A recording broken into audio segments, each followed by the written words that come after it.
August 9, 2024 అత్యంత పవిత్రమైనటువంటి నాగపంచమి మరియు గరుడ పంచమి. ఇదే రోజు మొదటి శ్రావణ శుక్రవారం కావడం వలన ఏంటంటే ఈ రోజుకి మరింత శక్తి పెరిగిందనే చెప్పవచ్చు. మొదటి శ్రావణ శుక్రవారం రోజున నాగపంచమి రావడం అనేది చాలా విశేషం అండి. ఈ రోజున పొరపాటున కూడా మీ ఇంటిలో ఈ కూరను అస్సలు తినకూడదు, వండకూడదు. అలా తిన్నట్లయితే పరమ దరిద్రాన్ని ఈ రోజు మాత్రం ఇది తప్పక మాత్రం తినాలి. ఇది తింటే ఈరోజు అత్యంత మహాపుణ్యం వస్తుంది. ఉపవాసం ఉన్నా కూడా ఇది తిన్నట్లయితే కోటి జన్మల మహాపుణ్యం అనేది కలుగుతుందండి. అందువలన అత్యంత పవిత్రమైనటువంటి నాగ పంచమి రోజున తినకూడని ఆ కూర ఏమిటో, తప్పక తినాల్సినటువంటి పదార్థం ఏమిటో ఈ వీడియోలో మనం వివరంగా తెలుసుకుందామండి. కశ్యప ప్రజాపతికి వినత, కద్రువ అనేటువంటి ఇద్దరు భార్యలు ఉండేవారండి. కద్రుపుకు సర్పజాతి జన్మిస్తే వినతకు గరుక్మంతుడు జన్మిస్తారండి. ఇదే రోజున సర్పజాతి గరుక్మంతులు జన్మించారు కాబట్టి ఈ శ్రావణ శుద్ధ పంచమి రోజున నాగపంచమి మరియు గరుడ పంచమి జరుపుకుంటూ ఉంటారండి. నాగపంచమి తిథికి గరుడ పంచమి పేరు రావడానికి గల కారణం బ్రహ్మాండ పురాణంలో ఉందండి. ఇదే రోజు అంటే శ్రావణ శుక్ల పంచమి రోజున గరుడు అమృతాన్ని అపహరించాడు. అందుచేతనే దీనికి గరుడ పంచమి అనేటువంటి పేరు వచ్చిందండి. ఇంతకీ విశేషం ఏమిటండి అంటే గరుడ పంచమి పేరుతో కొన్ని ప్రాంతాలలో పూజలు చేసినా పూజలు అందుకునేది మాత్రం సర్ప ప్రతిమలేనండి. శ్రీ మహావిష్ణువు యొక్క వాహనంగా గరుక్మంతుడు ప్రసిద్ధి. ఇతను మహాబలశాలి, అదేవిధంగా వినయశాలి కూడా. శ్రీ మహావిష్ణువు ఎక్కడికి వెళ్ళాలి అన్న గరుక్మంతుడు సిద్ధంగా ఉంటాడండి. శివుని మెడలో ఆభరణంగా ఉండేటువంటి నాగేంద్రుణ్ణి పూజించడం ఆనాదిగా వస్తున్నటువంటి ఆచారం. నాగ పంచమి రోజున పాలు, మిరియాలు, పువ్వులతో నాగదేవతలను పూజిస్తూ ఉంటారు. వెండి, రాగి, రాతి నాగపడగల విగ్రహాలను భక్తులు ఆరాధిస్తారండి. సాక్షాత్తు ఆ పరమశివుడే నాగ పంచమి రోజున భక్తులు ఆచరించాల్సినటువంటి విధులను పార్వతీదేవికి వివరించినట్లు స్కంద పురాణంలో ఉంది. దానికి ఆ మహాశివుడు పార్వతీదేవితో ఈ విధంగా అంటారు: ఓ పార్వతి, శ్రావణ మాసంలో శుక్ల పంచమి రోజున ఈ నాగారాధనగా మిక్కిలి శ్రేష్టమైనది. ఈ రోజు ఇంటిలో ద్వారాలకు ఇరువైపులా కూడా సర్ప చిత్రాలను గోమయంతో రాసి పూజించడం ఎంతో శుభప్రదమైనది. నాగ పంచమి రోజున బంగారం, వెండి, కర్రతో కానీ లేక మట్టితో కానీ వారి తాహతలను అనుసరించి 5 పడగల పాములు చేయించాల్సి ఉంటుంది. లేక పసుపుతో కానీ చందనంతో కానీ 5 లేక 7 తలల పాము చిత్రాన్ని గీయాల్సి ఉంటుంది. ఆ చిత్రాలకు లేక ప్రతిమలకు పంచామృతంతో విధి విధానంగా మంత్రోపచారణలతో జాజి, సంపంగ, గన్నేరు మొదలైనటువంటి పుష్పాలతో అత్యంత భక్తి శ్రద్ధలతో పూజలు చేసి పాలు, పాయసాన్ని నివేదన చేయాలని చెప్పి పార్వతీదేవికి ఆ పరమేశ్వరుల వారు వివరించారు అని స్కంద పురాణంలో వివరింపబడిందండి.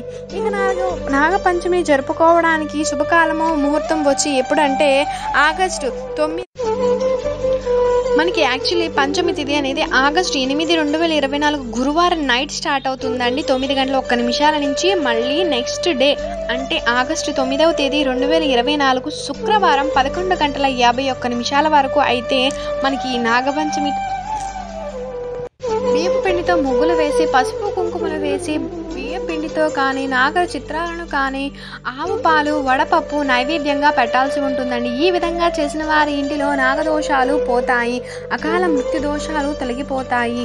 పిల్లలకు ఏవైనా సరే సమస్యలు ఉన్నట్లయితే అంటే కళ్ళు కనిపించకపోవడము, చెముడు, మూగు దోషాలు కనుక ఉన్నట్లయితే తొలగిపోతాయండి. అలాంటి ఇల్లు పసిపాపలతో నవ్వుతూ కేరింతలతో ఉంటుంది అని పురాణ వివరణ అనేది ఉందండి. చతుర్థి నాడు ఉపవాసం ఉండి పంచమి రోజున 5 తలల పాము చిత్రాన్ని వేసి అనంతాది నాగులకు పంచామృతాలను, గన్నేరు, సంపంగ, జాజి పువ్వులతో పూజించి వండని సాత్విక ఆహారం అంటే పిసలు, చిమ్మిలి, చలిమిడి, పాలు మాత్రమే నైవేద్యంగా చేసి వాటిని సేవించి ఉపవాసాన్ని చేయాలని చెప్పి నియమం అయితే ఉందండి.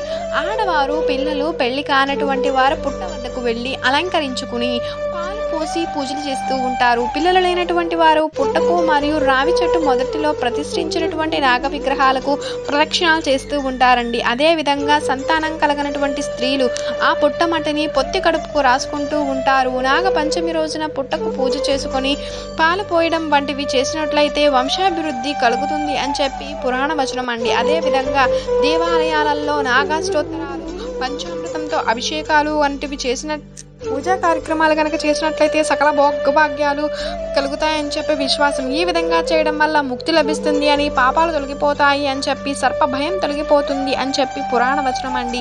ఇక శ్రావణ సోమవారం రోజుని నాగపంచమి, గరుడ పంచమి కలిసి వచ్చినటువంటి ఈ రోజుని ఎవరైనా సరే ఇంటిలో మాంసాహారాన్ని అస్సలు తినకూడదండి. మాంసం కూరను ఈ రోజున తెలియక తిన్నట్లయితే పరమ దరిద్రాన్ని అనుభవిస్తారు. అదేవిధంగా ఈరోజు మీరు నాగేంద్రుని ఫోటో ముందు లేక నాగప్రతిమల దగ్గర లేదా పుట్ట దగ్గర ఈ పదార్థాలను నైవేద్యంగా పెట్టండి. అది ఏ విధంగా అంటే నానబెట్టినటువంటి బియ్యాన్ని దంచి అందులోనూ బెల్లంతో దంచి పచ్చి పాలను కలిపి చలిమిడిగా చేయాలండి. ఇంకా అందులో నానబెట్టినటువంటి సజ్జలు, అరటిపండును కలిపి ఈ పదార్థాలను అక్కడ నైవేద్యంగా పెట్టి దాన్ని తర్వాత మనం స్వీకరించాల్సి ఉంటుంది. ఈ రోజున ఉపవాసం ఉన్నప్పటికీ కూడా ఈ పదార్థాన్ని నైవేద్యంగా పెట్టి మనం స్వీకరించవచ్చు. ఈ రోజు ఎవరైతే ఈ నైవేద్యం తింటూ ఉంటారో వారికి కోటి జన్మల మహాపుణ్యం అయితే లభిస్తుంది. అదేవిధంగా ఈ రోజు ఎవరైనా సరే నైవేద్యంగా ప్రసాదం పెడితే దాన్ని మీరు తింటే మీ అంత అదృష్టవంతులు ఎవరూ ఉండరండి. అందులోనూ ఆరోగ్య రహస్యం కూడా ఉందండి. ఇందులో కలిపేటువంటి బియ్యము, పచ్చిపాలు, సజ్జలు, అరటిపండు, బెల్లం మిశ్రమం అనేది మనకు ఎంతో బలాన్ని, పోషకాలని అందించి ఈ కాలంలో వచ్చేటువంటి అనేక రోగాలు రాకుండా మన ఇమ్యూనిటీ పవర్ని పెంచుతుందండి.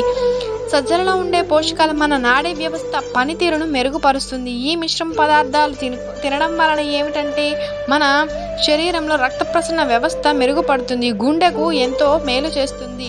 అంతటి ఆరోగ్య రహస్యం దాగి ఉంది కాబట్టి మన పూర్వీకులు ఈ రోజు ఈ విధంగా ఈ పదార్థం తిన్నారని ఆచరణ పెట్టారు. ఈ రోజు ఈ ప్రసాదం తినటం వల్ల ఏంటంటే కోటి జన్మల మహాపుణ్యం రావడంతో పాటు శరీరంలో వ్యాధులు నయమవుతాయి.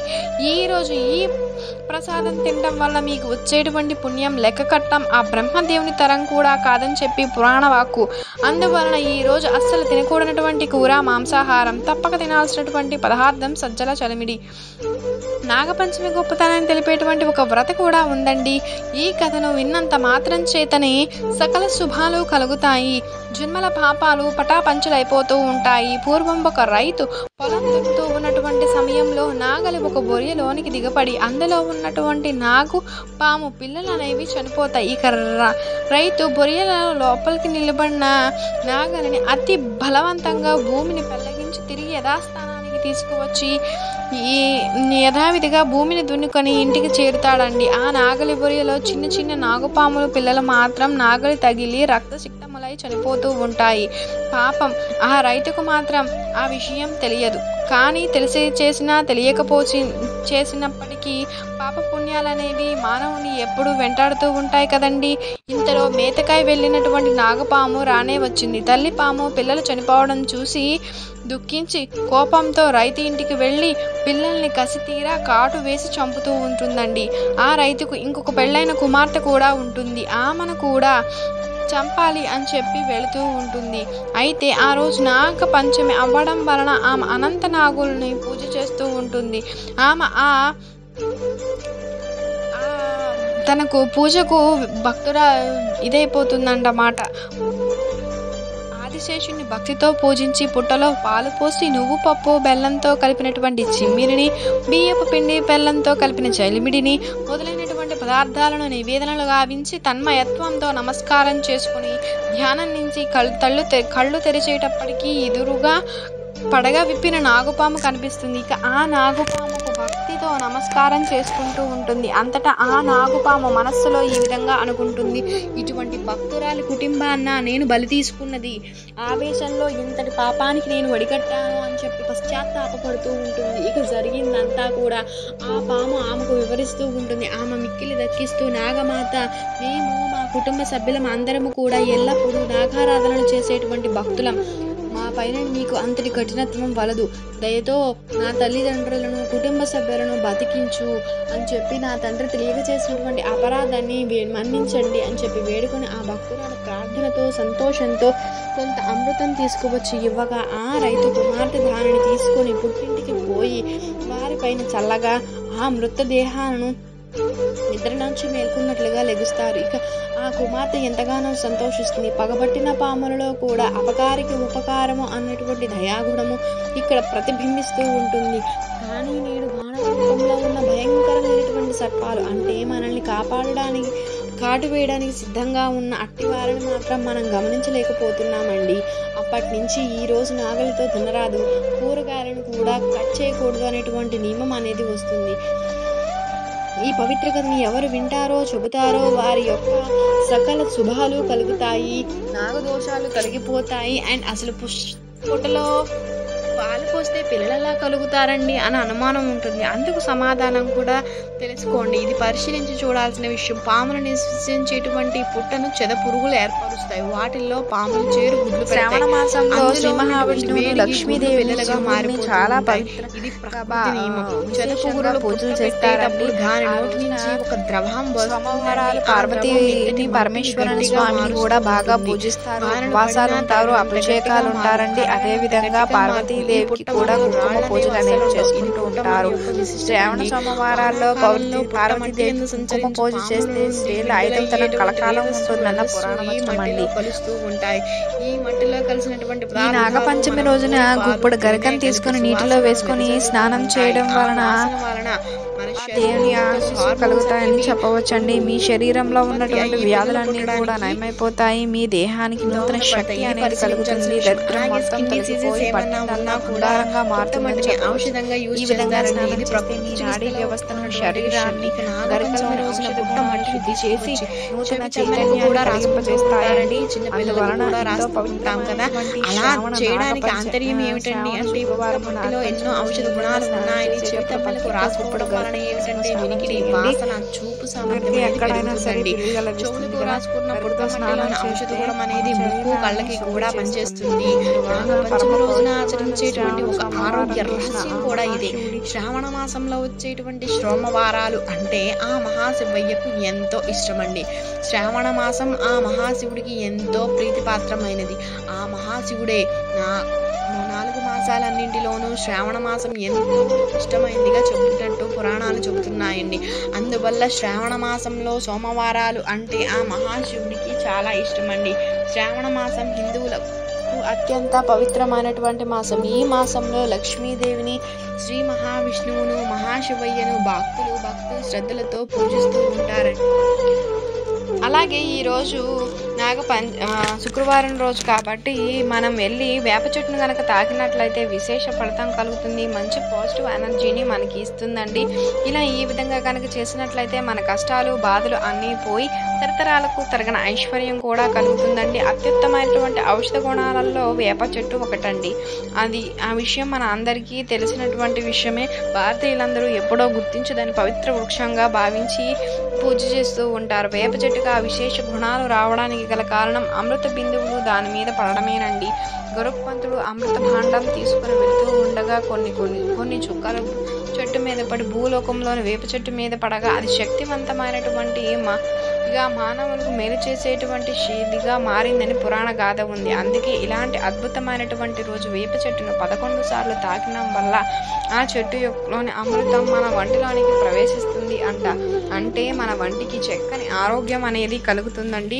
దేవతల వైద్యులు ధర్మంతరి ప్రతిరూపంగా వేప చెట్టు అండి. భూలోకంలో వేప చెట్టు నాటి పోషించిన వారికి స్వర్గలోకం కూడా ప్రాప్తిస్తుందన్న నమ్మకం. వరుసగా 3 వేప చెట్లను పెంచి పోషించినట్లయితే సూర్యలోకం ప్రాప్తిస్తుందన్న నమ్మకం అండి. రాక్షసులు వెంటాడుతూ ఉన్నప్పుడు సూర్యదేవునికి ఆశ్రయం ఇచ్చినటువంటి చెట్టు వేప చెట్టు. అందువల్ల సూర్యలోకానికి చేరుస్తుందన్న నమ్మకం అయితే ఉందండి. శ్రావణ శుక్రవారం కాబట్టి లక్ష్మీదేవికి ప్రతిరూపమైన వేప చెట్టును తాకటం వలన ఏంటంటే మనకి విశేష అనుగ్రహం కలుగుతుంది, చక్కని ఆరోగ్యం కలుగుతుంది. వేప చెట్టులోని అమృతతత్వం మీ ఒంటిలోనికి ప్రవేశించి నిండు నూరేళ్ళు ఆయుర ఆరోగ్యాలతో జీవిస్తారండి. ఇక శ్రావణ మాసంలో లేక శ్రావణ శుక్రవారాలలో ఇలాంటి పనులు అస్సలు చేయకూడదండి. అలా చేసినట్లయితే దరిద్రాన్ని కలిగిస్తూ ఉంటుంది. పరిగెత్తే వారికి తలస్నానం చేస్తున్న వారికి నమస్కారం చేయకూడదండి. భార్య గర్భవతిగా ఉన్నప్పుడు నదీ స్నానాన్ని, సముద్ర స్నానాన్ని, క్షవరము, పర్వతారోహణాలు లాంటి పనులు చేయకూడదు. స్త్రీలను కాటుక ధరించేటప్పుడు అస్సలు చూడకూడదు. ఉదయించేటప్పుడు, అస్తమించేటప్పుడు సూర్యుడిని నీళ్లలోనూ అద్దంలోనూ చూడకూడదు.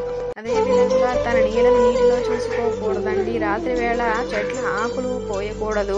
తలకు శరీరానికి నూనెను రాసుకుని మలమూత్ర విసర్జనకు వెళ్ళకూడదు. భోజనం చేస్తూ ఉన్నప్పుడు, ఆవులిస్తూ ఉన్నప్పుడు, తొమ్ముతూ ఉన్నప్పుడు భార్యను చూడకూడదు. చతుర్దశి నాడు పాలు తాగకూడదు. అమావాస్య రోజున స్త్రీ పురుషుల కలయికూడదు.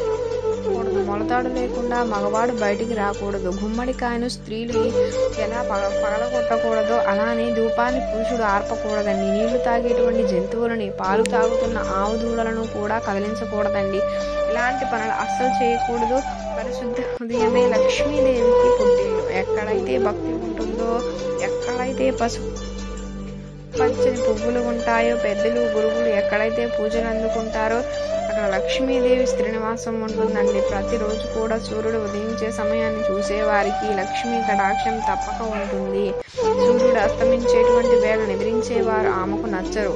ఇంటి ముందు ముగ్గులు, పసుపు కుంకుమలు, దిన గడప, నిత్య తోరణాలు ఉన్న చోట లక్ష్మీదేవి స్వాగత సత్కారాలను ఎల్లవేళలా అందుకుంటుందండి. తల్లిదండ్రులను పూజించేయటం, మంచి ముత్యాలు ఉన్న చోట, తెల్లని వస్త్రాలతో పరిశుభ్రంగా మనుష్యులు తిరిగేటువంటి ప్రదేశాలలో, పాత్రల నిండా నీరు, పూలు ఉన్న చోట, వెండి వస్తువులు, చందనము, వెండి నీళ్ళు, పాలు, పెరుగు, మజ్జిగని ఉన్న ఇంట్లో లక్ష్మీ నివాసం ఉంటుంది. నలుగు పిండితో స్నానం చేసేటువంటి ఇల్లు, వడపప్పు ప్రసాదంగా పెట్టే ప్రదేశం, శాంత స్వరూపులు ఎప్పుడు నవ్వుతూ ఉండేవారు ఉండేటువంటి ప్రదేశాలు, బద్ధకము, అశ్లీలత, హింస ప్రవృత్తులు లేని చోట ఆమెకు ప్రియమైనటువంటి ప్రదేశాలండి. అదేవిధంగా కల్మషం లేని హృదయంలో లక్ష్మీదేవి శాశ్వతంగా నివసిస్తుంది. శాస్త్రవచనం నిత్య సంతోషులు ఆమెకు అత్యంత ప్రియులవుతారు. అందువలన శ్రావణ మాసంలో మరియు శ్రావణ శుక్రవారాలలో ఇలాంటి విధి విధానాలను పాటించి లక్ష్మీ అమ్మవారి కరుణాకుటాక్షాలను పొంది సకలైశ్వర్యాలను పొందండి. అండ్ అలాగే ఈరోజు వచ్చేసి నాన్ వెజ్ అనేది ముట్టుకోకూడదు, అస్సలు ముట్టుకోకూడదండి. అండ్ కట్ చేసిన ఫుడ్ ఐటమ్స్ కూడా తీసుకోకుండా ఉండడమే మంచిదండి. పూజ చేసుకునేటువంటి వారు మ్యాక్సిమం కూడా ఈరోజు ఉపవాసం ఉండడానికి ట్రై చేయండి. మీకు కనుక ఈ వీడియో నచ్చినట్లయితే లైక్ చేయండి, షేర్ చేయండి, సబ్స్క్రైబ్ చేయడం